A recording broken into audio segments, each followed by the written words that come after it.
কালুয়াটা শালা এরম বেইমানি করবে আমি আরে বুঝতে পারিনি শর্মিলা। কাঁচা কাঁচা শরীর থেকে ছিঁড়ে পড়ে যাচ্ছে। তুমি এখানে কেন এলে? তুমি কোনো ডাক্তারখানা যেতে পারো না? আরে রতা তাছাড়া আমার পিছনে চেম্বার নিয়ে তারা করছিল রে। আমি আমি যেখানে থাকতাম সেখানে থেকে তারা খুঁজে বার করতো। শর্মিলা কিছু একটা দিয়ে আমার কাঁচা শরীর থেকে আলাদা করলে আমার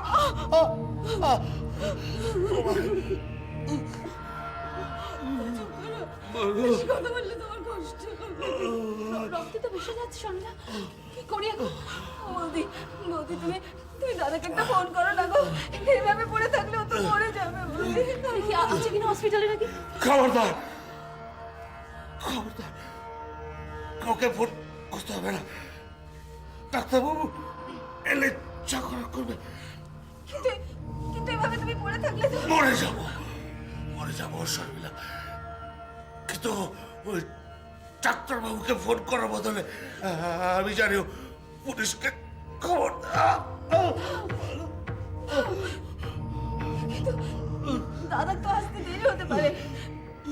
চলো ঠিক এভাবে তুমি পড়ে থাকলে তুমি চলো, অনেক রক্ত বেরিয়ে গেছে, আমি তোমাকে হসপিটালে নিয়ে যাচ্ছি। না না না শর্মিলা পাগলামি করিস না।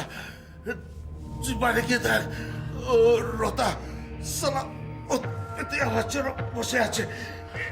এবার পেলে সালা পেটে দাঁড়া দিতে।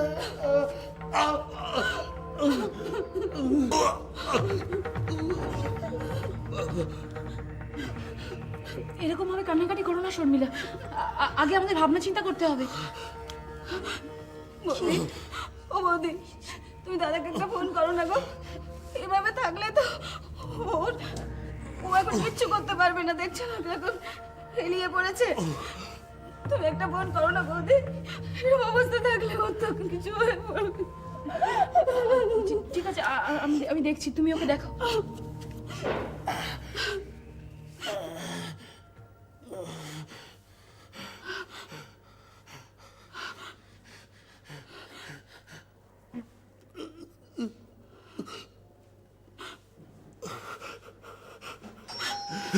খবরদার খবরদার শর্মিলা দরজা খুলিস না। রতা রতা এসছে তোর রতা। না দাদা, আমার দাদা এসেছে। কে? ডাক্তার বাবু।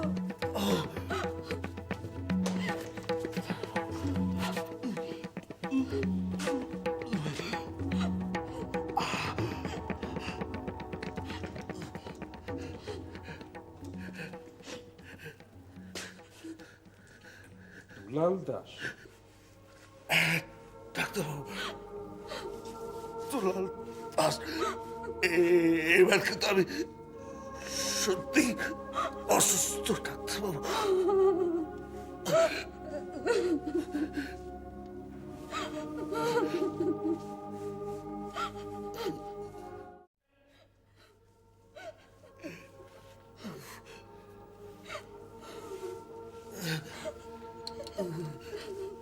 কতক্ষণ আগে হয়েছে? এখানে শেল্টার নিয়েছে প্রায় ঘন্টা দুয়েক হবে। এখানে এলো কি করে?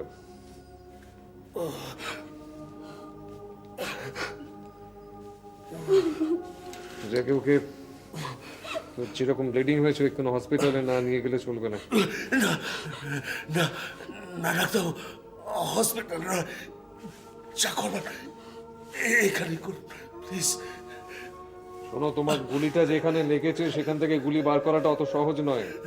ডাক্তারবাবু ডাক্তারবাবু আপনি আপনি আপনি বড় ডাক্তার, আপনি সব পারবেন, যা করবেন এখানে করুন না প্লিজ।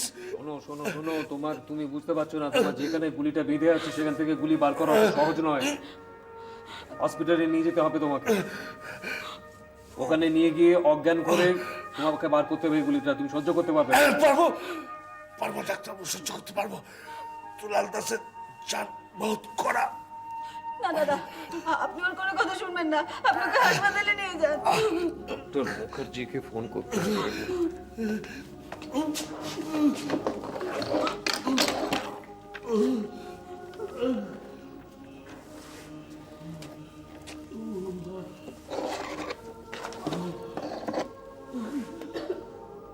কি হলো বন্ধু,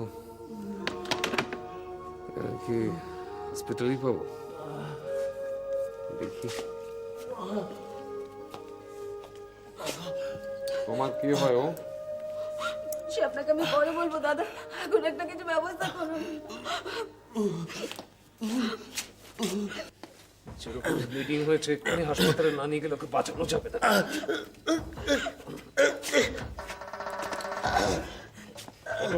নিয়ে যান দাদা, আমার শত্রু, ওই তো আমার জোর করে সর্বনাশ করে। শর্মিলা, শর্মিলা তুই আমার বিশ্বাস কর, আমি আমি তোকে বিয়ে করবো। ও শর্মিলা, তুই বিশ্বাস কর, আমি তোকে বিয়ে করবো।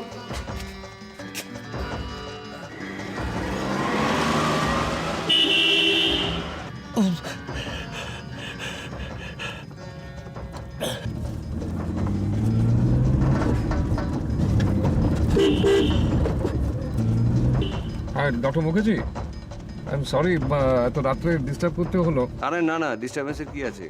বিপদ টিপদ কিছু হলো নাকি? না ঠিক বিপদ নয়, এটা একটা আর্জেন্ট কেস নিয়ে যাচ্ছে হসপিটালে। আপনার যদি খুব অসুবিধা না তাহলে কাইন্ডলি কিন্তু একটু হসপিটালে আসেন। না না, অসুবিধা কি আছে? আমি আসছি, আমি আধ ঘন্টার মধ্যে পৌঁছে যাচ্ছি। আর আপনি শুনুন, আপনি পেশেন্টকে জেনারেল বেডে ট্রান্সফার করে দিন, তারপর আমি দেখছি। ও বাই দ্য ওয়ে ডক্টর রায়, আপনি বরং পেশেন্টকে ওই ওটিতে শিফট করে দিন। আমি আধ ঘন্টার মধ্যে পৌঁছে যাচ্ছি। Oh thank you.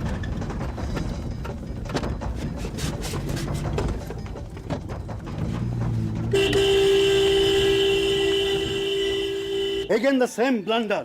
তোমার হাত ফসকে দুলাল পালিয়ে গেল, আমি আশাই করতে পারিনি। দুলালদা পালিয়ে গেলেও প্রাণে বাঁচবে না, কারণ একটা গুলি দুলালদার বুকের কাছাকাছি লেগেছে, সেটা আপনি নিশ্চিন্তে থাকতে কি পারেন। করে নিশ্চিন্ত থাকবো? তুমি জানো দুলালের কই মাছের জান নিজের চোখে মরতে না দেখা পর্যন্ত ওর সম্বন্ধে নিশ্চিন্ত হওয়া বোকামি। তোমার যে হাতের টিপের এত প্রশংসা শুনেছিলাম, অথচ এত কাছে পেয়েও তুমি ওকে শোয়াতে পারলে না। কেন বুঝতে পারছেন না অবনীদা? দুলালদা আমার গুরু, আমি কোথায় লক্ষ্য করে টিপ করবো সেটা সে ভালো করে জানে। শালার টিগারে হাত লাগাতেই বডিটাকে এমন ভাবে হেলিয়ে দিল। আমি অবশ্য একটা আন্দাজ করেছিলাম, তাই গুলিটা জায়গা মতনই লেগেছে, না হলে ওটাও ফসকে যেত। তোমার আরো কাছ থেকে ক্লোজ রেঞ্জে অ্যাটেম্প করা উচিত ছিল। এবার ও শালা যদি কোনো রকম এসকেপ করে যায়, তবে দুলালদা মনে হয় দুলালদা বোধহয় সেন্স করতে পেরেছিল। শালা আমাকে কাছে এগোতেই দিল না, তার আগে এমন ভাবে ছুটলো যে আমি যাকে ও যদি গুলি ঠুলি খেয়ে জখম টকম হয়ে হাসপাতালে গিয়ে শুয়ে থাকে, তবে একরকম নিশ্চিন্তি। শোনো, আজ রাতে আমি থানায় গিয়ে ওর নামে আরো অ্যালিগেশন জমা করে দেবো। ওসিকে বলা আছে, দেখা যাক কি হয়। আমি এখন কি করব? তুমি কিছুদিন গা ঢাকা দিয়ে থাকো, বুঝেছো?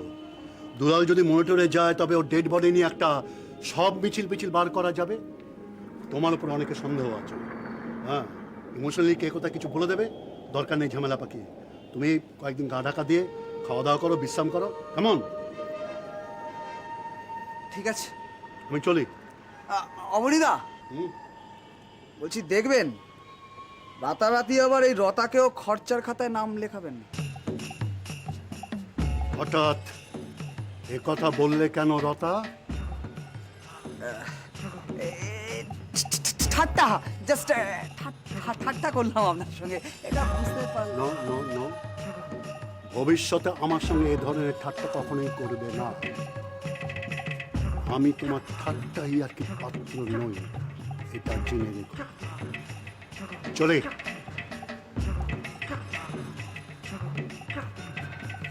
তুমি শালা কোন ক্লাসের খচ্চর, এই রতার জানতে আর বাকি নেই। কিন্তু আমার পেছনে তুমি যদি কাটি করো, যদি কোনো রকম খাপ খুলতে চাও, সেটা কিন্তু খুব একটা ভালো হবে না।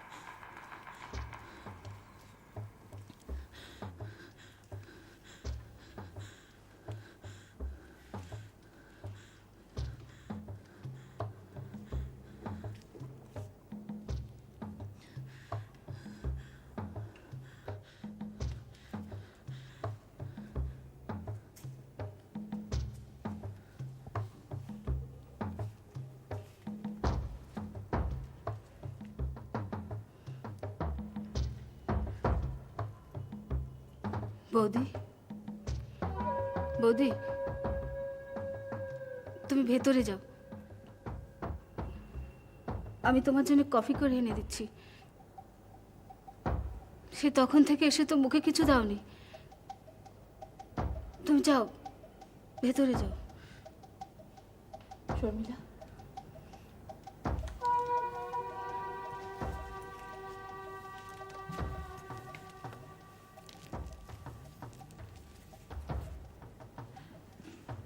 দুলালের সঙ্গে তোমার জানাশোনা কবে থেকে?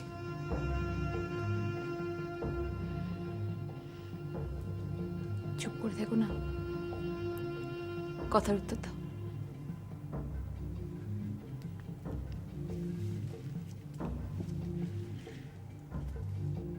ছোটবেলা থেকে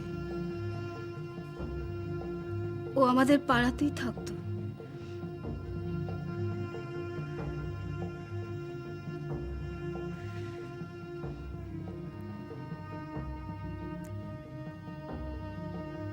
তুমি ওকে ভালোবাসতে?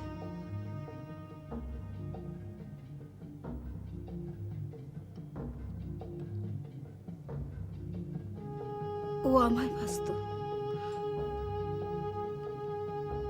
বাবাকে বলেছিল আমাকে বিয়ে করতে চায়। তোমার বাবা কি বললেন? বাবা তো ভয় পেয়ে গিয়েছিল, আমার কলকাতায় পাঠিয়ে দিল। প্রথমে বিমল কাকুর বাড়ি, তারপর পরে তোমাদের বাড়ি।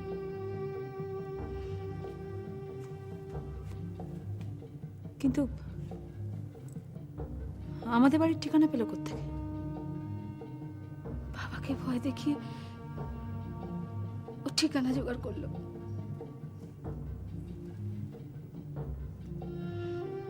এসব কথা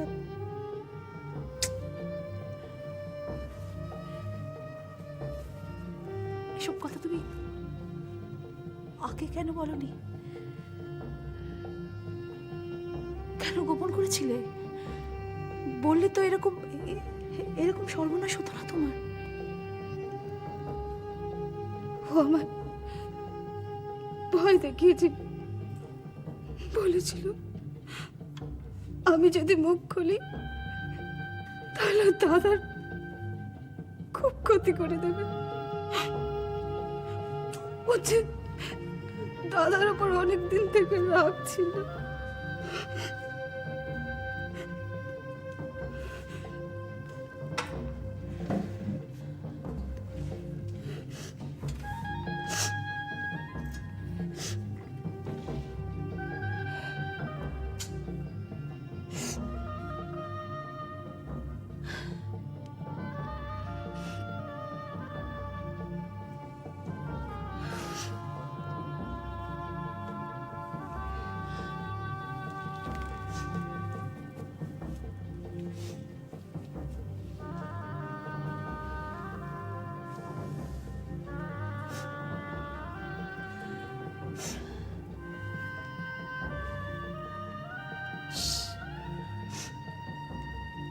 কত রক্ত বেরিয়ে গেছে বলো তো বৌদি।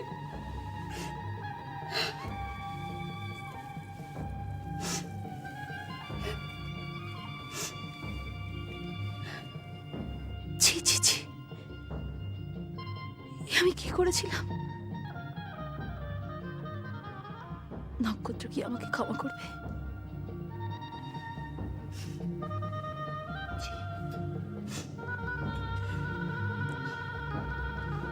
ছি ছি ছি।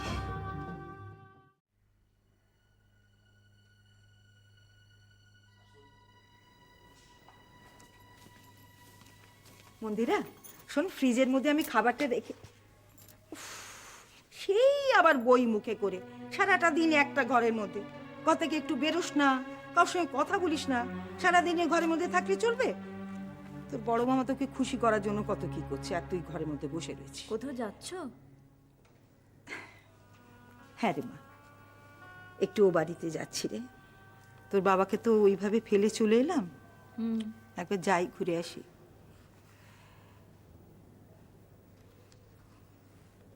মন্দিরা,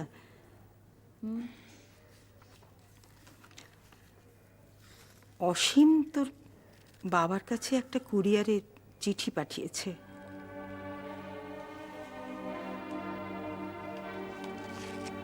চিঠি? হ্যাঁ, ওই ডিভোর্স চেয়ে।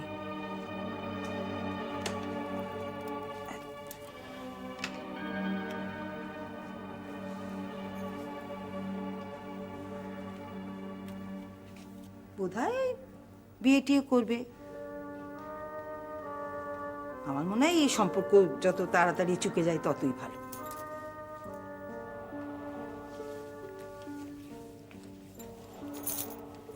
জানিস, তোর বাবা কিন্তু খুব খুশি। আমি খুশি হতে পারছি না মা।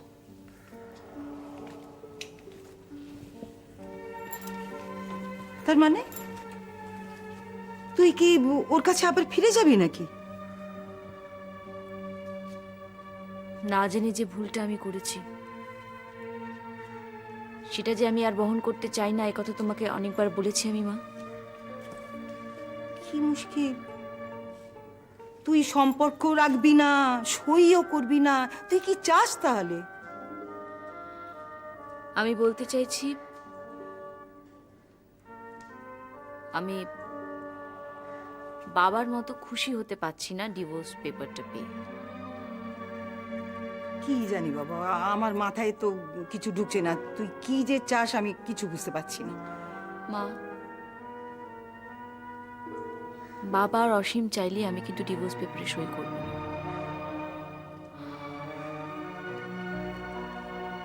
আমি কারোর হাতের পুতুল নই মা। ইনফ্যাক্ট আমার যখন নিজের ইচ্ছে হবে তখনই আমি ডিভোর্স পেপারে সই করব।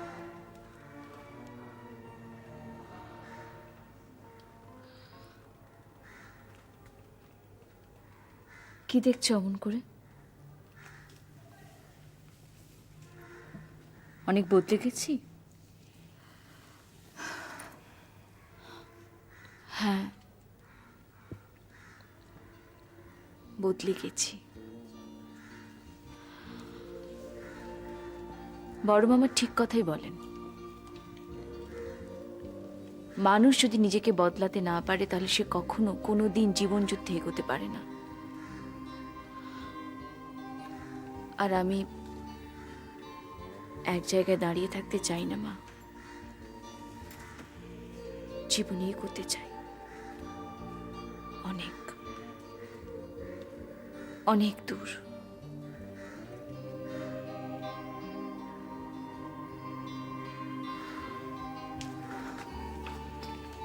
তোমার দেরি হয়ে যাচ্ছে, তুমি এবার যাও মা। আর শোনো, বাবাকে একা রেখে আর আমার কাছে এসো। বড় মামা তো এখানে রইলেন, আমি ভালো থাকবো। কেমন?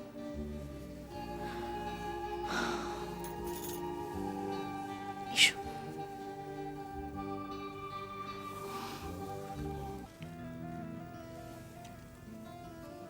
জীবনের পথ এটা বন্ধে ট্রাফিক, পিছনো যাবে না খোলা একটাই দিক। শৈশব কৈশোর স্মৃতির স্ক্রিনে দুটো পাওনি।